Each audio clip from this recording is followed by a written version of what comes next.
Fala, gente! Sejam todos muito bem-vindos, sejam todas muito bem-vindas.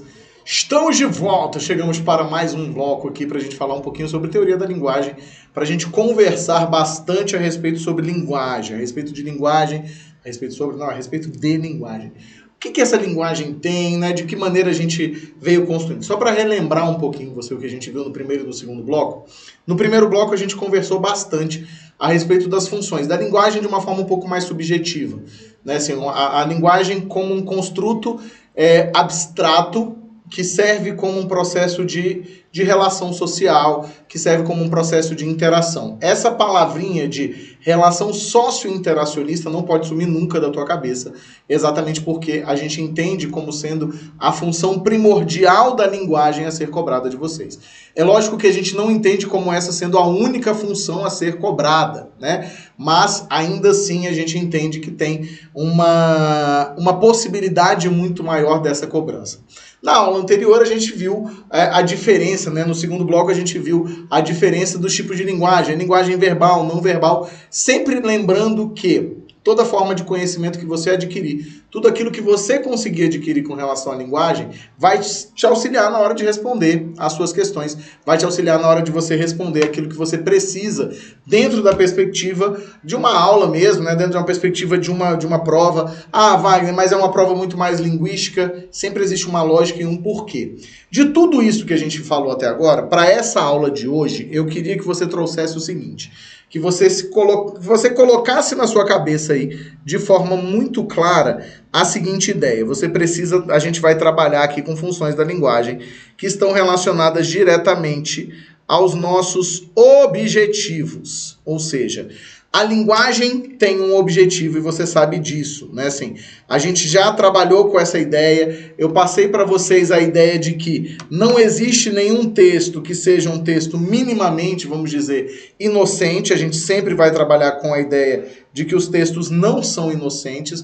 Os textos, eles se comportam de uma forma extremamente pré-definida quando você está mandando uma mensagem. E por isso que a gente precisa entender o seguinte: se eu estou falando de socio-interacionismo, eu estou falando de ato comunicativo. Quando eu penso em ato comunicativo, eu tenho que trabalhar com isso aqui, ó. Elementos do ato comunicativo. Eu vou precisar que você entenda junto comigo quem são e quais são esses elementos, né? De que maneira esses elementos se comportam, o que são elementos do ato comunicativo. Então, o que a gente entende?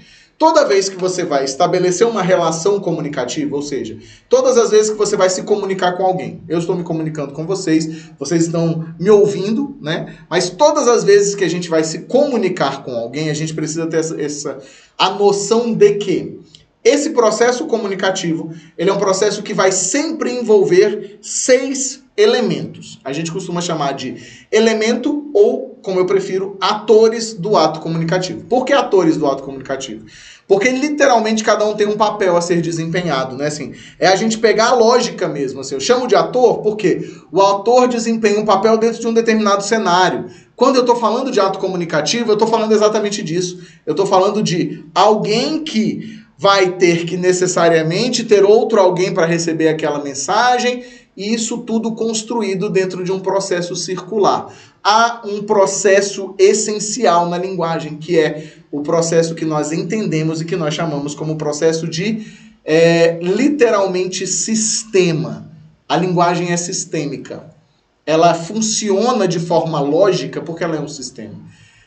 Ainda que a gente vai entender, mas a norma culta não é lógica, mas a norma culta não é a linguagem como um todo, né?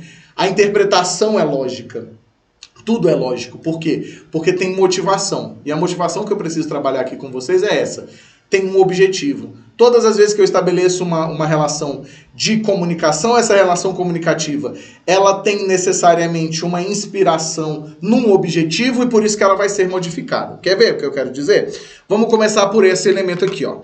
Todas as vezes que você pensar um ato comunicativo, você precisa entender o seguinte: todo ato comunicativo tem um remetente, e esse remetente vai ser responsável por mandar essa mensagem para alguém.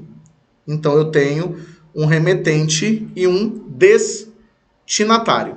Então, ó, eu tenho necessariamente um destinatário para essa mensagem. O que eu quero dizer com isso? Vamos tomar como exemplo a gente aqui, ó. O emissor sou eu, o receptor é você. A gente não precisa estar em contato direto, no sentido de estar frente a frente. A gente não precisa estar em contato simultâneo, porque eu estou gravando essa aula e você está assistindo essa aula num ponto futuro. Coisa louca, né? Física quântica isso aqui quase. Né? Você está assistindo isso no metaverso, tô brincando. Mas você está assistindo isso num ponto futuro. Você não está assistindo a essa aula exatamente no mesmo momento em que eu construo a aula. Não funciona assim. Por que não funciona assim?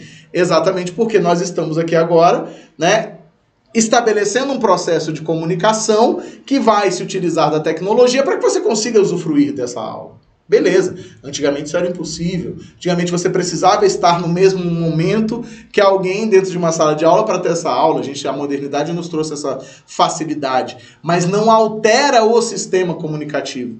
Eu continuo sendo o emissor e você continua sendo o receptor. E aí todas as vezes que eu penso dessa forma, o que a gente trabalha? Olha só. Eu, todas as vezes que vou fazer esse tipo de construção, sou o seu emissor, você é meu destinatário, também chamado de receptor, né? Nós chamamos aqui também de Nós chamamos também de receptor. O que acontece? Esse receptor vai literalmente receber o quê? Uma mensagem enviada por uma determinada pessoa. Então, o que eu tenho? Olha só que maravilha. O remetente, que também é chamado de emissor, envia uma mensagem para o seu receptor. Espera aí que deu alguma tretinha aqui, ó. Então, eu tenho, ó, receptor, certo? Então, ele envia isso para esse receptor. Essa nossa ideia... Aqui, deixa eu só apagar um negocinho aqui que eu não entendi o que aconteceu aqui. Viu? Então, tá bom, foi. Deixa eu ver se aqui eu consigo apagar da mesma coisa. Eu tô conseguindo apagar quase nada aqui. Mas tá tranquilo. O que vai acontecer? A gente vai entender isso então, ó. O emissor envia uma mensagem para o receptor. Perfeito. Então eu tenho que ter emissor e receptor? Tenho. Destinatário e remetente? Tenho. Parece muito com uma noção de carta. E é realmente muito parecido. Então eu preciso ter essa relação. O que mais que eu vou perceber? Ó, eu vou perceber que necessariamente... isso tudo vai estar envolvido em um contexto. Ah, Wagner, entendi. Então, isso tudo vai estar envolvido em um contexto? Tudo vai estar envolvido em um contexto. Que é literalmente Literalmente, como é que eu posso explicar o contexto para vocês? Em que se insere aquilo? O nosso contexto é um contexto de sala de aula. É literalmente momento, né? Em que momento aquilo está inserido? Em que contexto se insere no sentido de em que momento está inserido? Aqui, eu tenho um momento de sala de aula, eu estou te dando uma aula. Então você já vai começar a pensar o seguinte, tudo isso influencia. Quem está mandando a mensagem? Eu. Quem está recebendo? Você. Essa mensagem vai ser construída, olha que maravilha, a partir de quê? De um objetivo. Meu objetivo é te ensinar. Então isso vai mudar a forma como eu faço e construo a mensagem? Sem dúvida. Você se deparou com uma crônica, você se deparou com um texto crítico, você necessariamente precisa saber que aquele texto crítico vai se utilizar de determinadas formas de pensar diferentes para ser construído? Sem dúvida. Então quando a gente compreende a noção mais ampla, né? Quando a gente compreende a noção mais específica do que se constrói dentro da linguagem, isso é muito importante. A gente trabalha com essa noção. A gente analisa essa noção. Deu para entender? Conseguiu captar? Vamos dar uma olhadinha aqui no resto. Ó. Eu vou ter que trabalhar com um código, certo? Então, além de tudo, eu ainda trabalho com código. Então, o contexto aqui, ó, nós vamos entender como sendo um contexto também extremamente variável. Eu posso estar me comunicando com a mesma pessoa, né? Não necessariamente precisam ser pessoas diferentes, mas eu posso estar me comunicando com a mesma pessoa e essa pessoa em contextos diferentes. Então, vamos dizer que eu me torno seu amigo, nós saímos, então nós vamos tomar um refrigerante, uma água de coco, uma cervejinha. Aí a gente está ali num contexto diferente, conversa, a mensagem é diferente. Vai para dentro da sala de aula, a gente muda esse contexto. Vai para um contexto em que eu queira te convencer de alguma coisa, muda. Começa a perceber isso. Esse ato comunicativo, esses atores podem ser o alvo da minha comunicação. isso tudo vai mudar o objetivo. É isso que a gente vai entender como sendo função da linguagem. Mas espera aí que já estamos chegando. Então a gente vai ter isso. O que mais que a gente vai ter? Olha só, a gente vai ter, além disso tudo, uma forma chamada de contato, mas que a gente chama usualmente de canal. Então, olha só que maravilha que eu tenho aqui. Eu tenho que um emissor manda uma mensagem para um receptor. Então, veja bem, um emissor envia uma mensagem para um receptor. Beleza. Essa mensagem está inserida dentro de um contexto, se utiliza de um determinado código e se utiliza de um determinado canal para chegar até você. Se você é o meu destinatário ou qualquer que seja o destinatário. O que isso é importante para a gente? Porque quando a gente está falando sobre função da linguagem, a gente vai entender o seguinte. A função da linguagem nada mais é do que qual é o foco que eu dou na minha mensagem. Eu tenho 6 atores, eu posso focar em qualquer um deles. Eu posso colocar o foco no emissor, eu posso colocar o foco no receptor, eu posso colocar o foco na mensagem, eu posso colocar o foco no contexto, que é o que a gente está fazendo aqui, no referencial. Eu posso colocar o foco no canal ou eu posso colocar o foco no código. Não importa. Cada vez que eu coloco o foco em um desses elementos, eu construo uma função da linguagem diferente. Coloquei o foco, esse foco vai trazer ali uma construção diferenciada. Beleza? Deu para entender? Então, vamos seguir em frente aqui. O que mais que a gente tem? Olha só, vamos começar. Primeiro foco, função emotiva, tá? Então, vamos começar aqui juntos, função emotiva. Quando nós trabalhamos com função emotiva, nós vamos colocar o foco onde? Vamos pensar junto comigo aqui, ó. Função emotiva. Função emotiva dá a ideia de quê? De emoção. Se eu estou falando de emoção, eu estou falando de sujeito, né? Então, quando eu falo de função emotiva, o que acontece? Eu literalmente estou trabalhando com a ideia de que o foco estará no meu emissor, tá? Então, o foco... Não gostei disso aqui, não. Peraí. Apaga. O foco estará no meu emissor. Deixa eu só trocar essa cor aqui, gente. Peraí. Foi. O foco estará... Não é isso que eu queria. Apaga aqui. Troca aqui para cá. O foco está no meu emissor, tá? Então, o que eu quero dizer com emissor? Eu quero dizer que quem fala vai falar de si mesmo. E aí, se fala de si mesmo, a partir de uma noção emotiva, vai trabalhar com o quê? Principalmente com os seus sentimentos. Então, sempre que você escreve um texto em que você fala do que você sente, você está se utilizando da chamada função emotiva. Essa função emotiva serve para quê, Wagner? Essa função emotiva serve para que a gente compreenda o que aquele ser sente, o que aquela criatura está sentindo naquele momento. Essa é a ideia. Então, quando a gente faz esse tipo de construção, a gente faz esse tipo de construção pensando exatamente em deixar claro para o meu receptor como é que eu me sinto. Então, pode ser qualquer forma de sentimento. E aí a gente, lógico, também pode ter a mescla de várias coisas. Mas o que caracteriza esse tipo de construção? Ó, apresentação dos sentimentos e de alguns pensamentos do emissor, da imagem, né? Ou da mensagem, melhor dizendo, que a gente poderia trabalhar com a ideia de mensagem, certo? Uso corriqueiro da primeira pessoa. Você precisa de ter primeira pessoa.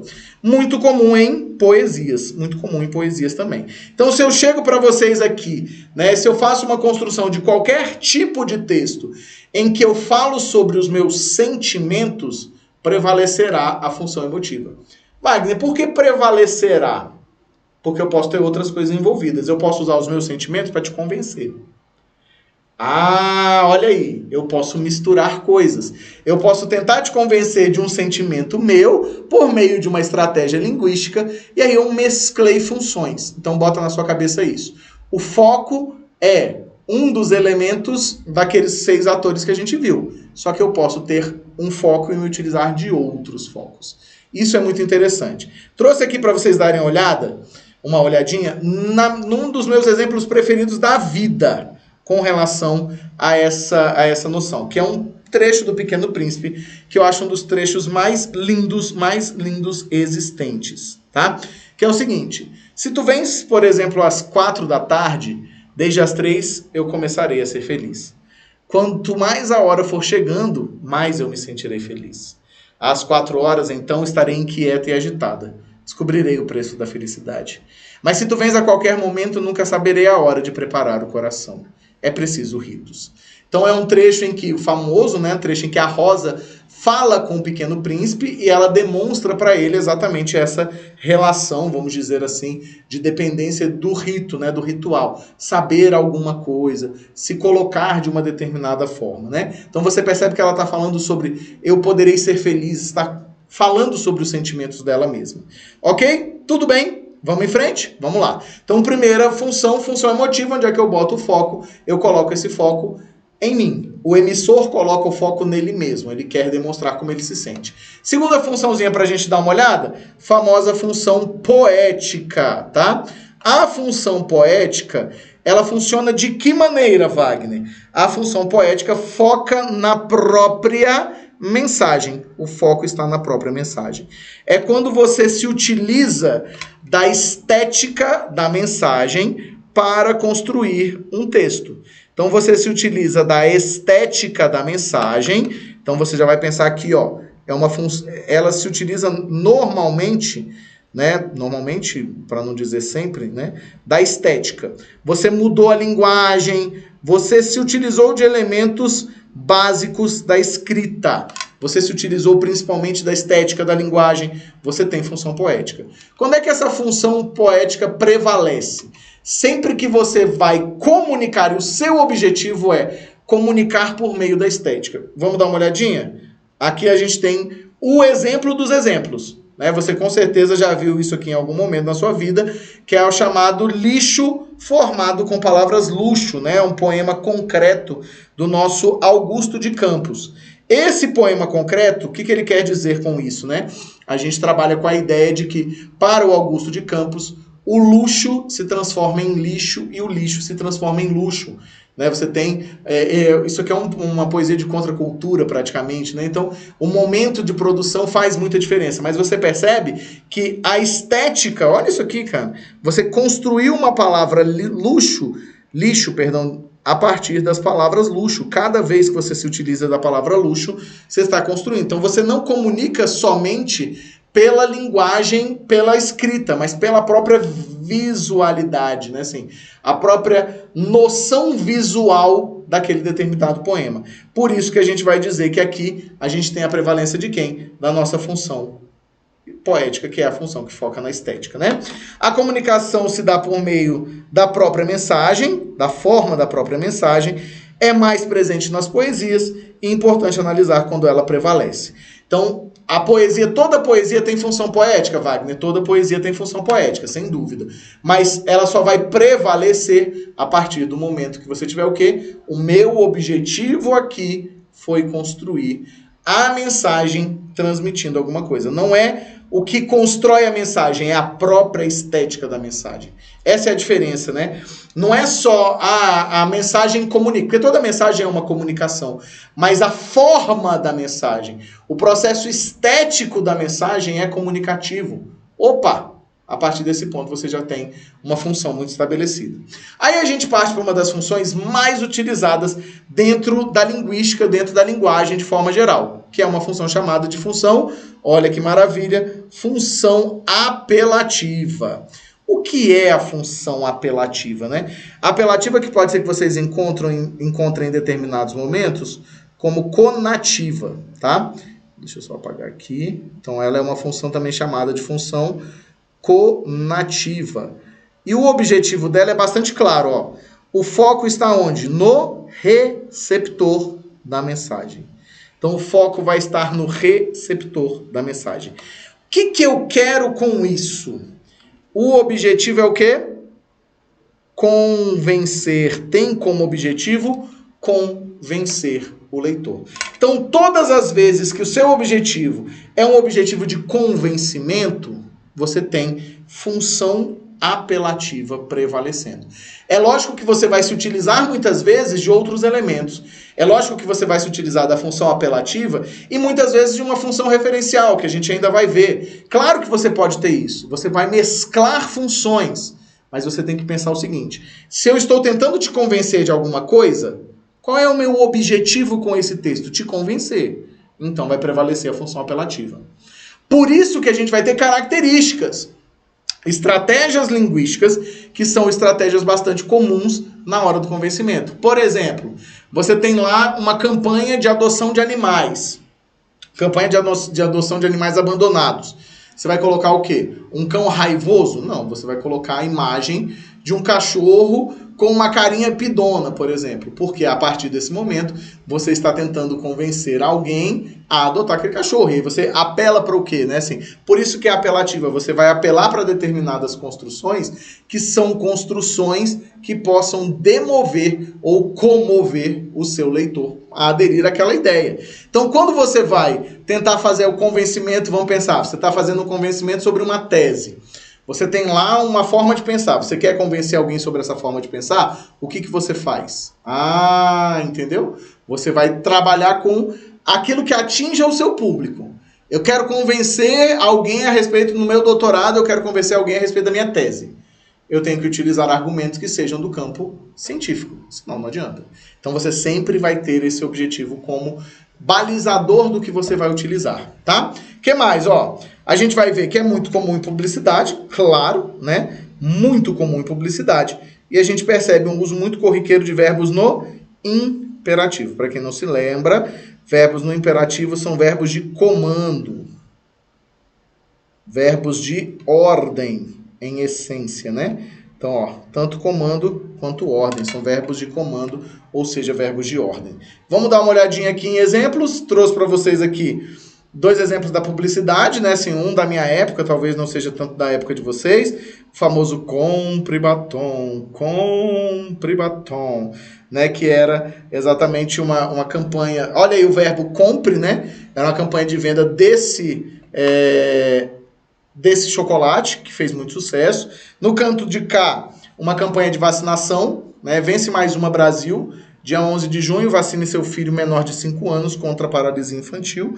Então a gente tem aí uma construção de convencimento, né? De que as pessoas levassem... O objetivo ali é que as pessoas levassem o filho a ser vacinado. E aí eu trouxe aqui, só a título de curiosidade também, alguns slogans extremamente conhecidos do público em geral, também da publicidade, né? Que é C&A, abuse e use C&A, né? Assim, Doril, famosíssimo, né? Tomou Doril, a dor sumiu. Você faz maravilhas com leite moça. Neusaldina, chama a Neuza. Tem coisas que só a Philco faz pra você. Esse é famosíssimo, né? Red Bull te dá asas. Sandálias havaianas, todo mundo usa. Então, você tem aqui exatamente a ideia de... Você cria um bordão com o objetivo de convencer a pessoa a utilizar aquilo, né? Então você percebe que todos eles vão trabalhar com noções muito específicas, né? Aí você tem variações, eu acho sensacional as variações, né? Você tem, por exemplo, Doril e Neuza, são... tomou Doril, a dor sumiu, você faz referência à dor, né, assim. Mas nos outros, ó, só coisa boa. Tem coisas que só a Philco faz pra você. Red Bull te dá asas, né, assim. Você faz maravilhas com leite moça, então você tem a aplicação de princípios de convencimento. Esse é o detalhe básico. A gente, em seguida, vai ter uma das funções mais geniais que existe, que é a chamada função metalinguística, tá? Então, função metalinguística aparece para a gente aí como sendo aquela que tem o foco no código da mensagem. Então, ó, foco no código da mensagem. E aí é quando o código fala do próprio código. É o código explicando o próprio código, tá? A gente vai entender e aí fica muito fácil de você perceber se você lembrar dos exemplos, né? Essa função, que é a função metalinguística, é a função do dicionário. O que o dicionário faz? Você tem uma palavra e você usa a língua portuguesa ou a língua inglesa, a língua francesa, o que quer que seja, a língua para explicar a língua. Então, quando você tem um dicionário, pega lá o Aurélio, né? Antigamente chamava de pai dos burros, absurdo isso. Mas antigamente chamava de pai dos burros, você pega lá, você encontra uma palavra e em seguida o conceito daquela palavra, a definição. Eu usei a linguagem para explicar a própria linguagem. Esse é o detalhe. Quando você usa a linguagem para explicar a própria linguagem, você tem o que nós chamamos de, você vai ter necessariamente, o que nós chamamos de função metalinguística. Também é muito comum onde? Na literatura. Eu trouxe aqui para vocês darem uma olhada, ó, num poema famosíssimo do Fernando Pessoa chamado Autopsicografia. O poeta é um fingidor, finge tão completamente, que chega a fingir que é dor, a dor que deveras sente. E os que leem o que escreve, na dor lida sentem bem, não as duas que ele teve, mas só a que eles não têm. E assim, nas calhas de roda, gira a entreter a razão, esse comboio de corda que se chama coração. Então você tem uma poesia falando sobre o poeta, né? O poeta fala de si mesmo, não é só uma questão de sentimento, mas ele fala de si mesmo dentro de uma poesia. Poesia falando de poesia, metapoesia, metalinguagem.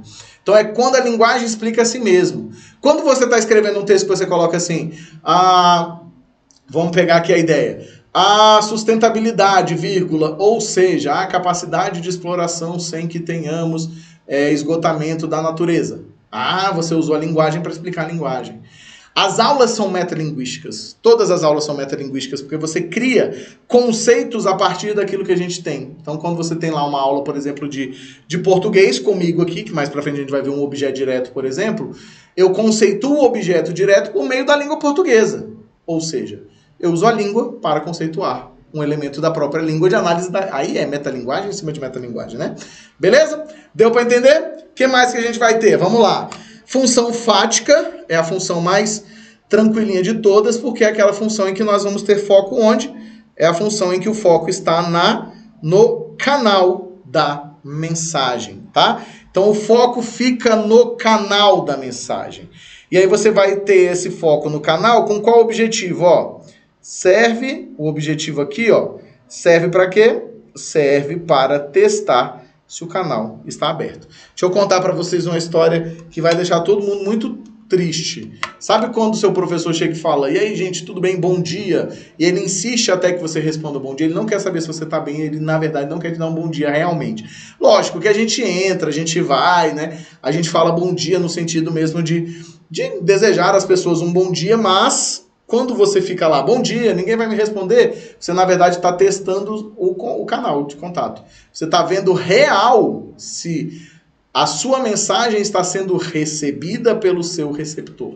Você não está mandando para um destinatário? Então eu preciso saber se esse destinatário está recebendo ou não essa mensagem enviada. Tá? Então você precisa ficar muito atento a isso. Beleza? Aí eu trouxe para vocês aqui um exemplinho. Vamos lá. Um exemplinho de uma charge do Calvin, né? Assim, professor de português que não usa Calvin não existe. Oi, eu, Calvin, como vai? Um belo dia lá fora, não? Yep.